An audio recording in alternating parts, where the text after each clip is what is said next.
नमस्कार, मी भाग्यश्री पाठक. मार्केट आणि मी हा सोप्या मराठीतून शेअर मार्केट समजावून सांगण्याचा माझा एक उपक्रम आहे. आज मार्केट पुन्हा त्रासाचंच आहे. गिफ्ट निफ्टी बघितला तर आत्ता तरी 180 पॉईंट डाऊन असं दाखवत आहे. निफ्टी 180 पॉईंट म्हणजे त्याच्या तिप्पट ते चौपट सेन्सेक्स डाऊन राहतो.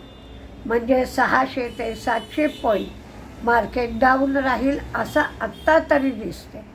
गिफ्ट निफ्टी सुधारला तर पाहता येईल. पण पुन्हा फॉरेन इन्व्हेस्टर्सची विक्री सुरू झाली आहे. 4353 कोटीची विक्री आहे, तर डोमेस्टिक इन्व्हेस्टर्सची खरेदी आहे 7649. क्रूडचा भाव वाढलाय, 75 वर आलाय. डॉलर इंडेक्स पुन्हा 105 वर गेलाय. म्हणजे आपण म्हणतो पुनश्च हरिओम, तशी कथा झाली आहे. बातम्या किंवा मार्केटच्या दृष्टीने घटना पुष्कळ आहेत, पण जर मार्केट सावरलं तरच या घटनांचा परिणाम होईल, नाहीतर होईल असं वाटत नाही. व्होडाफोन आयडियाकडे असलेले बाकीचे जे शेअर होते ते 10 रुपये प्रति शेअर भावाने सरकारने घेतले. म्हणजे सरकार स्वतःला इश्यू करेल 36,950 कोटींचे शेअर. त्यामुळे सरकारचा स्टेक 22.6% 49% होईल. खरं तर ही बातमी चांगली आहे की आता ही सरकारी कंपनी होईल.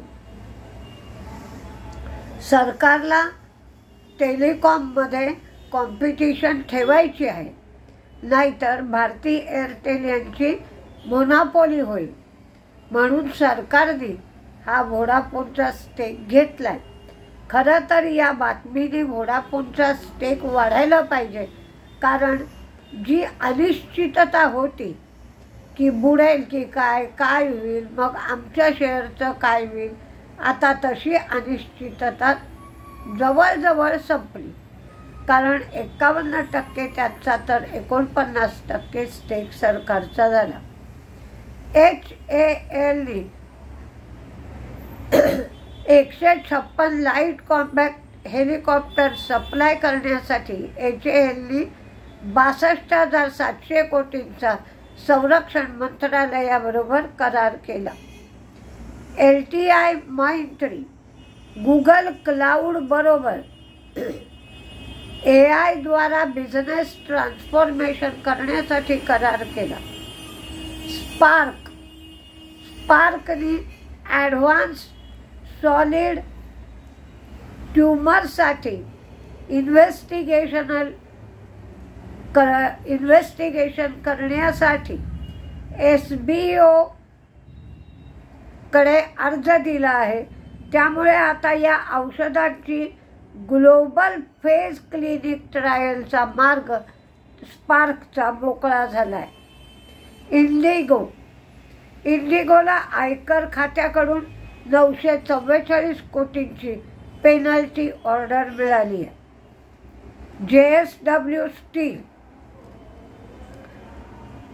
दुगडा कोल वॉशरी हे 25 वर्ष ऑपरेट करण्यासाठी यशस्वी बिडर म्हणून JSW स्टीलचं नाव जाहीर करण्यात आलं आहे.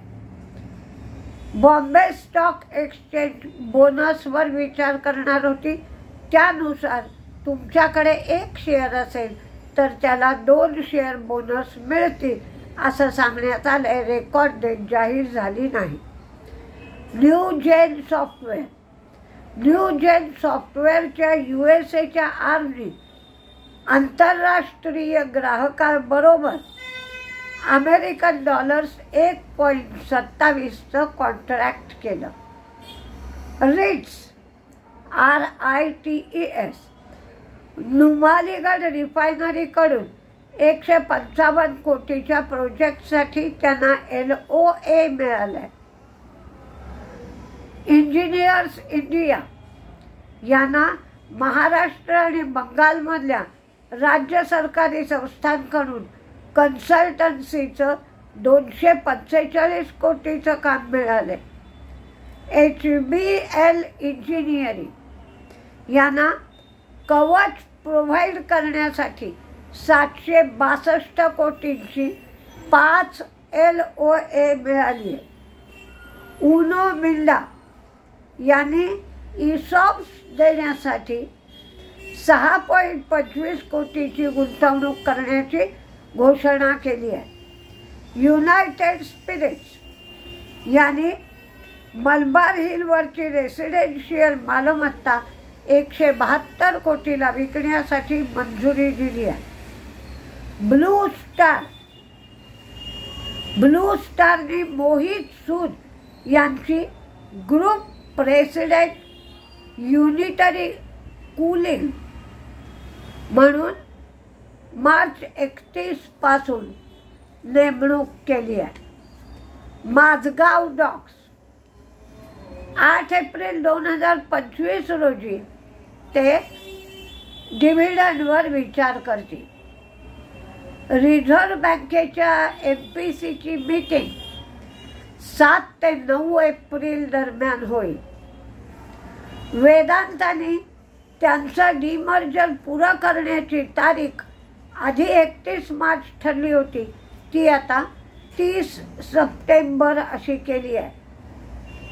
तर Vedanta aluminium metal, Talwandi Sabo power, Marco energy यांच्याबरोबरची स्कीम ऑफ अरेंजमेंट जी होती त्याची तारीखसुद्धा 30 सप्टेंबर केली आहे.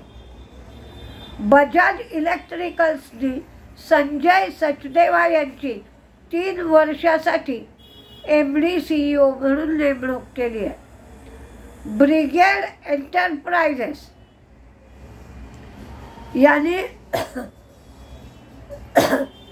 सिनियर लिव्हिंग बरोबर रेसिडेन्शियल प्रोजेक्ट डेव्हलपमेंट करण्यासाठी करार केला आहे. हे प्रोजेक्ट बोगाडी रोड म्हैसूरमध्ये आहे आणि त्याची डेव्हलपमेंट व्हॅल्यू 300 कोटी रुपये आहे. ICICI प्रुडेन्शियल लाईफला आयकर खात्याकडून 328 कोटींची टॅक्स, व्याज, पेनल्टी या सगळ्यासाठी 2023-2024 साठी नोटीस मिळाली आहे. मनकाइंड फार्माबरोबर भारत सिरम आणि व्हॅक्सिनिओ मर्जरला NCLT कडून मंजुरी मिळाली आहे. अंबुजा सिमेंटनी विनोद बाहेर यांची कंपनीचे CEO म्हणून नेमणूक केली आहे आणि आत्ताचे जे CEO आहेत अजय कपूर ते MD म्हणून काम पाहतील. प्रेस्टीज इस्टेट यांनी त्यांची सबसिडियरी प्रेस्टीज हॉस्पिटॅलिटी व्हेंचर याच्यामध्ये 1625 कोटींची ते गुंतवणूक करणार आहेत. आज मार्केट सुरुवातीला तरी डाऊनच राहील असं दिसतंय. सुरुवातीचा हप्का संपल्यानंतर जर मार्केट रिकव्हर झालं किंवा रिकव्हर होतंय असं दिसलं तरच ट्रेडिंगसाठी पोझिशन घ्या, नाहीतर एक दिवस काहीही करू नका.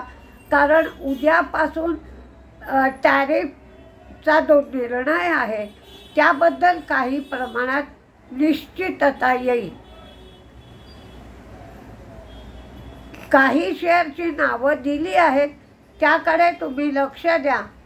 होमवर्क करून बघा काय होत आहे, काय समजत आहे आणि त्यानुसार तुम्हाला जर वाटलं तरच निर्णय घ्या, नाहीपेक्षा निर्णय घेऊ नका.